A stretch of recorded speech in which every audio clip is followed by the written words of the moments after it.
Tšau! Selles videos tahan sulle näidata, kuidas valmistada ühte toitu, mida võib nimetada praktiliselt Eesti rahvustoiduks. See on riisisalat kanaga. Tule ma näitan, kui lihtsalt see valmib. Nii, käime üle siis koostisosad. Kuna tegu on riisisalatiga, siis riis on esimene, mis ma sulle tutvustan. Järgmiseks läheb sinna sisse kana, sest see on riisisalat kanaga. Taimedest panen ma sinna sisse paprika ja kurgi, sest mulle need meeldivad riisisalatis kõige rohkem. Ja kastme teeme siis sellele salatile majoneesi ja hapukoore seguga. Selleks mul on siis Hellmann's salati majonees ja hapukoor on mul siis farmi 10%-line, et see salat tuleks natukene mahlasem. Saab lihtsalt natuke rohkem seda panna.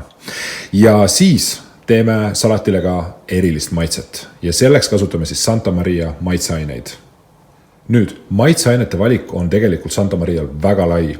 Siin on võimalus teha sul see salat vürtsikaks, ürdiseks, miks mitte panna sinna kas või kartuli maitseainet, usku mind, see sobib suurepäraselt, või panna näiteks karri mango maitseainet, aga mina lähen siinkohal traditsioonilise maitsega ja võtan siis ürdiaia segu kasutusele, aga kindlasti katsetage teisi, need on suurepärased selle salati jaoks. Hakkame valmistama.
Ja nii lihtne oligi valmistada Eesti ühte rahvusrooga riisisalatit kanaga.